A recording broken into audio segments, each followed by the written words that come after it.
hunt is on for Scotland's Home of the Year. Wow, this is gorgeous. Interior designers Anna Campbell-Jones and Banjo Beale, along with architect Danny Campbell, are scouring the country. Yes. Soak up the sun like a lizard. They're judging properties on architectural merit, creative design and personal style. All our senses are alive. But they're also looking for those special qualities that make a house a home.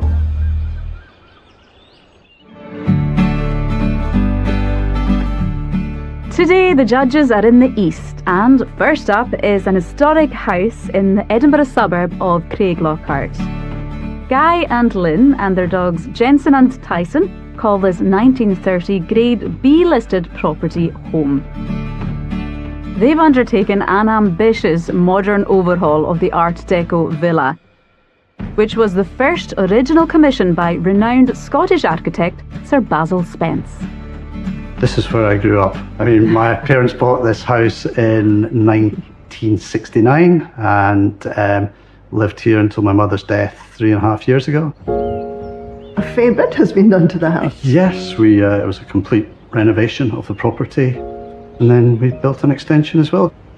It's a house of two halves, so there's a really kind of original piece which is beautiful from a period perspective. And then when you come through to the extension, it's very contemporary and it really connects us into the garden. And then you come through to the older part of the house and it just feels very relaxing and very calm. There were many rules about what could and couldn't happen with the extension. We needed to maintain a lot of the elements of what made a Basil Spence house, and we tried to carry that through in terms of things like the curvature that you see in the extension, which is mirrored in some of the ceilings of the original property. When my mum and dad had the place, it was always a fun house. There was always parties going on. And you always had that really good feeling about the house. And I think, that's what we kind of feel since we've moved in as well, that same sort of feeling. On the ground floor is the main living room with original period detail. A snug office, dining room and downstairs WC. They've added an expansive modern extension with an open plan kitchen and living space which overlooks the garden. Upstairs there are 4 bedrooms and the main bathroom. This is my favourite spot in the home because this is pretty much where I start my day. I work from this table and it's where we end the day because it's where we socialise, and it's where the extension really gives us that connection to the garden through the open doors. Armed with only minimal information about the property and its owners, the judges now go underneath the arches of Art Deco Villa.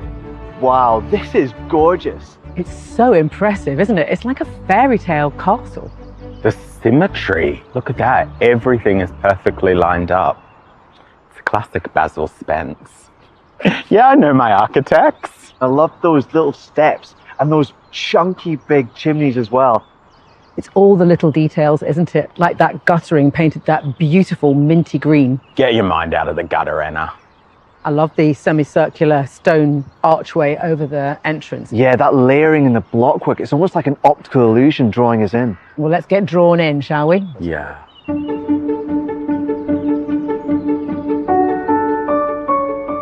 Ooh. A collective ooh. Yeah. Look at all these lovely materials. I just want to touch everything with my hands. Oh, I want to pet that dog. Can I pet that dog? Aren't they so proud standing there?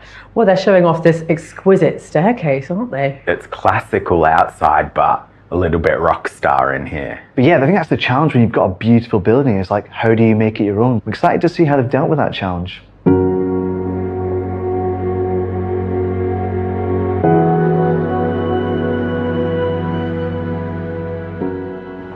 Oh, yeah, boy.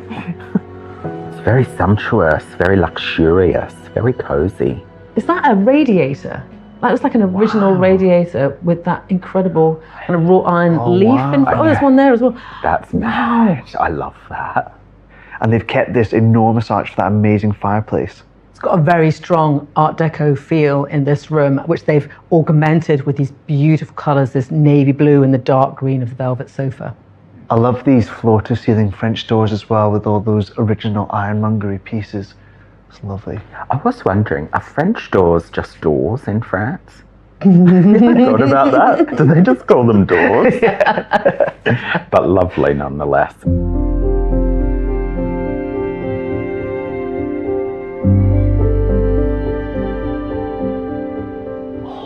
Oh, it's an extension! Wow. Wow! Look at this.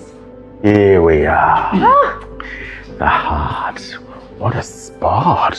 Where we're standing, we're sort of on the join between what looks like an original bit of building and a very, very contemporary one. It's really nice how they put the columns outside the glazing so it stays really nice and light, and you get that uninterrupted view of the flooring as it takes you outside. That's really indoor-outdoor. Is this curve here hiding something? A stairwell? Go check it out. Oh, let's have a look. Oh, it's a pantry! And it's got a skylight.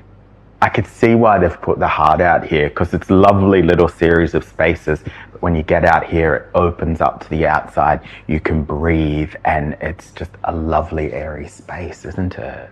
I think having the kitchen deeper into this open plan space as well could potentially make it a little bit dark, but they've got the skylights, and they've got this lovely sun tunnel as well, bringing all that light into your main prep zone. That's a wild extractor too, isn't it? It's like a piece of art.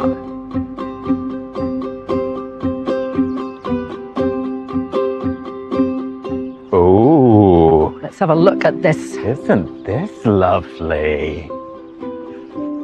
Oh. Okay. Ooh. I think it might be more successful from the outside. That's impressive. That standing seam roof slicing through that pantry cylinder is really impressive. And I like the way the colours kind of match with the slate roof of the original building. I know I sound like I'm obsessed with plumbing, but I love the way the guttering leads into those downpipes, and the downpipes are embedded into the cladding of the pantry. The stepping stones through your pond. You have to give that a whirl. I'll time you. Okay. Whoop. Whoop. Don't fall in. Bravo.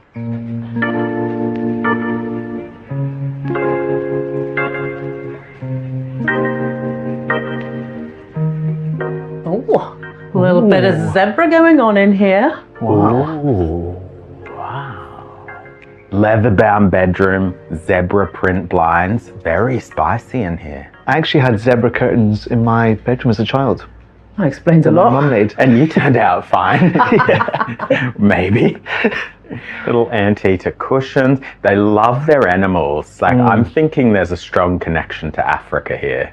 Definitely. It's lovely. Yeah, that deep reveal where it kind of cuts through that dark wall really frames that view really nicely. And what's really special about this home is almost every window that you look out of is greenery, even though we're actually not in the countryside.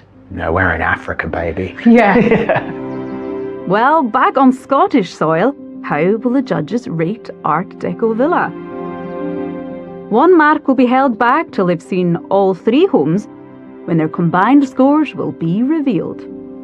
Although this is a building with a lot of its own architectural character, I do appreciate the way that the homeowners have actually put their own style into it. They've not been cowed by the strength of the personality of this building.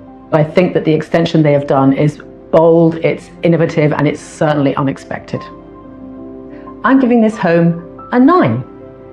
This is an extraordinary piece of architecture which has been handled with care by the owners, which gave me a real sense of their creativity and vision.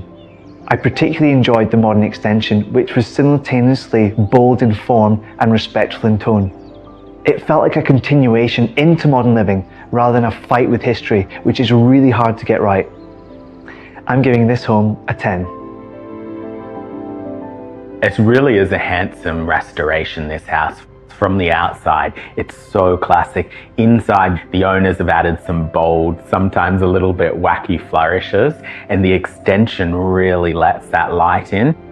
From the outside in, it's an absolutely gorgeous home. Next in the east is a bungalow conversion in the Morton Hall area of Edinburgh. Homegrown House is home to Emily, Robert, their kids Jackson and Ada, and the family's chickens. horticulturalist Emily and Professor of Timber Engineering Robert have brought their skill set to bear on the sustainable modernisation of this mid-century property, which they've completed over the last 14 years. We moved in 2011? 2011, yeah. Yes. I hated it when we viewed it. It was awful. But we got some vision and decided to give it a go. Yeah, we've turned the house back to front. The kitchen, bathroom and bedrooms were to the rear of the property, and the dining space and main living area were to the front. We completely repurposed it, flipped it round to essentially rip the guts out of the house and then do what we could to bring it up to the standard that you see today. Another thing is, I guess, the area of work that I'm in, the house is heavily influenced by the timber technologies. I think the main thing that we're passionate about is the honesty of the structure in terms of, like, you know, how we've kept surfaces exposed, but then we've incorporated that into being a feature. Not when we started. We were so young.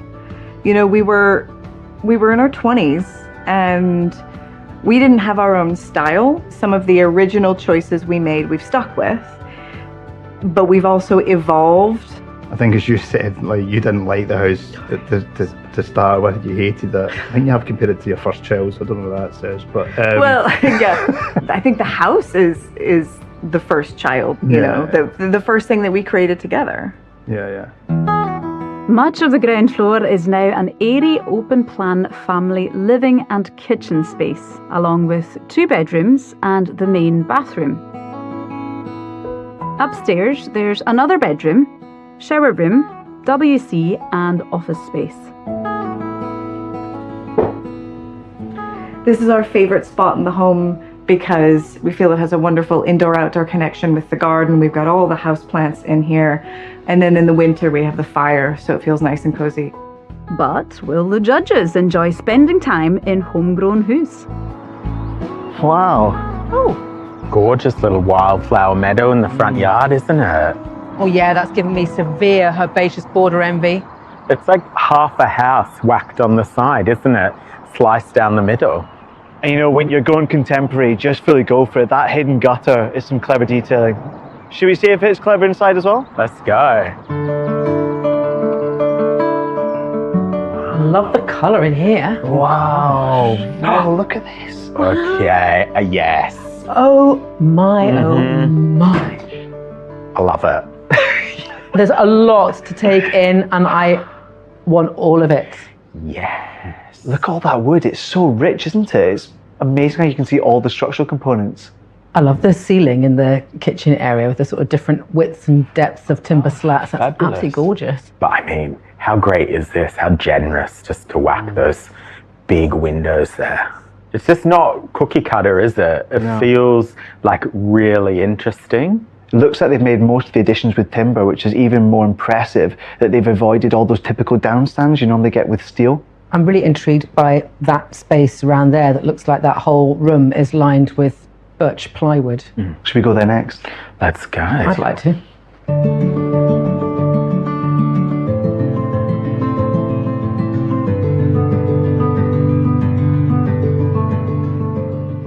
Yeah. Oh, wow. Squeeze in. Hey. Oh, this is so wholesome. Oh, feels like we're in a terrarium, doesn't it? It's like another sunroom, isn't it? And I can see why it's the favourite spot, although I feel like anywhere on this lower level would be my favourite spot. From here, I can see through to every other area, through this extension into the kitchen. But mainly, I think I would just sit here, soak up the sun like a lizard. I can see the outside of that extension and it looks like it's cantilevered. That's not sitting on a typical foundation. They've really considered the design when using timber. Top marks for effort. This is a living space. It's quite literally alive, isn't it? I feel alive. Do you? Yeah. I feel good.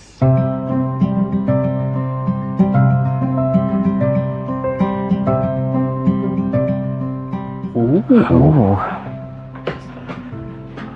Stainless steel. You'll approve of that, Anna? Yeah, it's actually quite like my kitchen, and my kitchen has taken absolute battering over the years with kids, and I think this one will too, but in a way that will tell its story. I just love how unfussy everything is. They've not tried to cover it all up. Everything's reachable. It's just really fun. You know, I suspect this part of the house was probably originally a garage. So they probably kept that original level, and where they've had to open up the building, they've just taken the ceiling through. So really clever use of the space. And again, really affordable materials in here as well. Everything's on show and just celebrating the material. Oh, lovely. Oh, look at that. Chooks, fruit trees, fire pit. Oh, it's got it all. Oh, wow. Wow. This is absolute chaos, but it's beautiful chaos. And if you look at the 3 different extensions, it does look like they've been built at different times by the way they've weathered. But I think that just shows how a building can grow organically and slowly over time. I like the way these 2 extensions appear to be floating, sort of hanging off the back of the original bungalow. Yeah, it's growing with the family, isn't it? And then that extends outside into the garden. It just feels like a really beautiful way to live.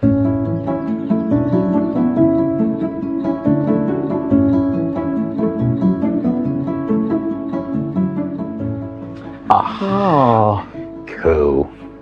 It's like every surface has been painted a different colour. I love that. Even the return of the skylight there and that yellow. It's fun, isn't it? Yeah. We've got a little bit of exposed brick in the corner here. You can see the chimney through the roof light as well. So one kid gets their whole floor. That might create a few fights. I'd be jealous if my sister got this floor. It makes loads of sense to put one of the kids upstairs because in the eaves you've got those compromised head heights, but they've really packed all the toys into those areas. Yeah, I think they've made use of every nook and cranny in here, haven't they? You have to make a home work hard if you're a little family.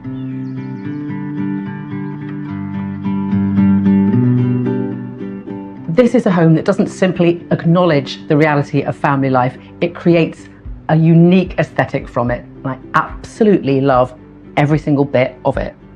There's a really refreshing carelessness about this home that's actually been put together extremely carefully to allow anyone to feel as comfortable as they want to be here. I'm going to give this home a 10. This home's not just really lovely to look at, it's the feeling that you get when you're in here. It's a haven for health and happiness, and it's got room to grow for the family, and that's the most important thing. I'm giving this home a 10. I'm obsessed. This home is a masterclass in slow design. Every inch feels like it's been shaped by the people that live here and the lifestyle they've created for themselves over time. But the standout for me are the 3 timber-built extensions without steel or traditional foundations. It shows a real commitment to sustainable materials, craft, and being original.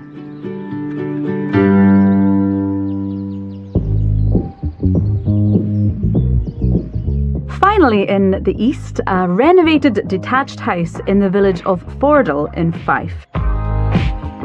Diane and husband Jimmy live here with Sean, the youngest of their 3 kids. Diane has revamped their previous homes, but the schoolhouse has been her biggest project yet. We moved in, I would say, about 10 years ago, but it's been in Jimmy's family for 1965. We have completely gutted the place back to the bare walls, new joists, everything. Pretty much I'm the top dog. Jimmy does the kind of lacqueying work. We get professionals in to do the joinery, but everything else you see is done by me and Jimmy. We just kind of get on with it. I think when you've got no budget, your kind of imagination just takes over. I do like quirky things. I try not to do run-of-the-mill stuff. I'm right into black, as you can see. I do like a bit leopard skin, as you'll see as well. I try to be a bit different. Inspiration, I can be out and about and see somebody with a certain colour on and think that's amazing. Or in my garden. People say it's homely, warm, quirky. So I get a bit of a buzz out of that. On the ground floor, the layout includes the living room, snug, downstairs WC and an open-plan kitchen diner, which opens onto the garden. Upstairs there are 3 bedrooms, one with ensuite and the main bathroom. This is my favourite place in the home.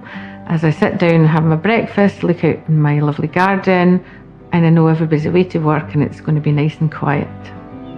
It's time for the judges to do their homework in the schoolhouse. Ooh.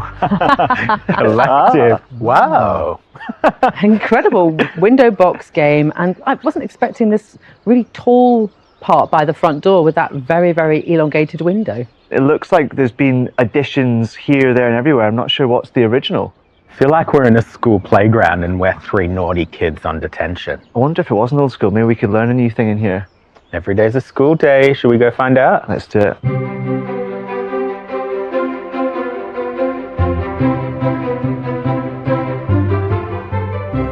Wow, this is nice. What a gorgeous colour, and they've carried it all the way up too. It's a beautiful kind of samphire green, isn't it? I think having that archway and keeping that white with the double doors, it creates a really nice hierarchy of knowing where to go next. I think you can sometimes get lost in a really dark aesthetic, but that's really clever. I love that it still feels like we're, you know, in that gap between inside and out with the stone, but it still feels so warm and toasty, doesn't it? I think it's a tricky balance when you're like renovating and rejuvenating a space. You can lose some of the original features, but keeping the stone and this old bell, you know, really lovely touches that bring it to life. Oh, look at that. Oh.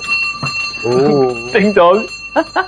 Saved by the bell. Let's go explore before the head teacher comes.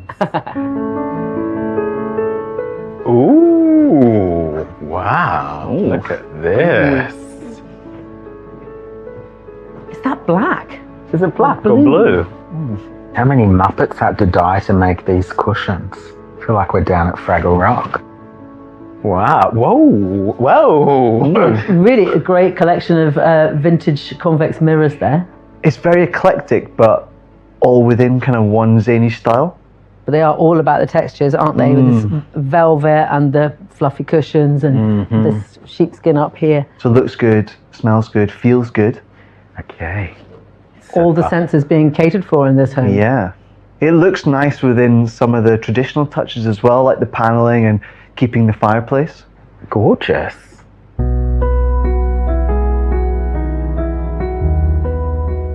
Oh, wow. What a beautiful space. Oh, here's the heart. Oh, wow. Service. Oh, we've got a strong bell game in this place. Wow, or a cloche. No, it's a bell.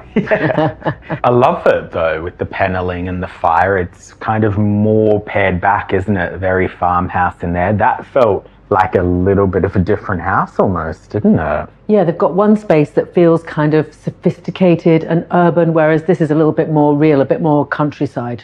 They've really controlled the atmosphere in these two spaces well, keeping it darker through here and then flooding that kitchen with height and light. It's beautiful light coming in from those roof lights. Yeah, it's so bright, isn't it?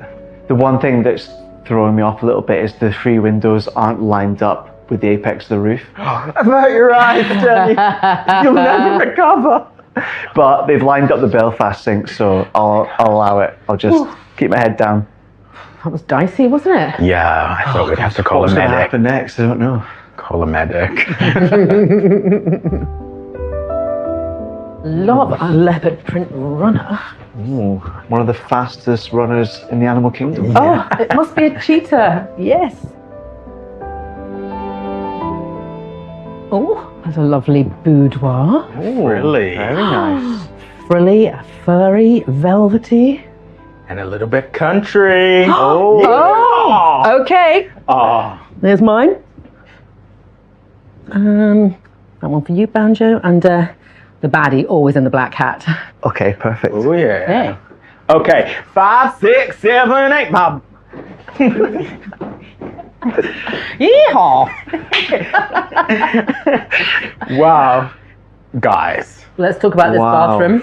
Oh, they are spoiled rotten. That is treating yourself. It's very indulgent. Sometimes I think a bath in the room is a little bit too much, but with the giant opening, that's lovely. Yeah. They've got this jumbo paisley pattern on the bedhead wall, but also on the wall behind the bath. So whilst these are sort of 2 distinct spaces, you definitely get the sense that it's a suite.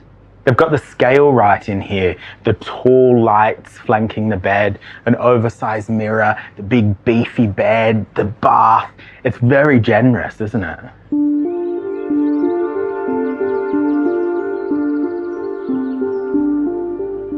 There's without doubt a very unique, super high energy, eclectic yet traditional vibe to this home.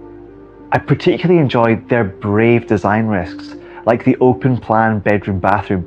I'm giving this home an 8. This old schoolhouse is a masterclass in mixing styles. You've got the original features like the stone and the high ceilings, but the lesson comes in how they've mixed the styles in to make it bold and fun. Top marks for the entrance, but like my teacher always said, there's always room for improvement.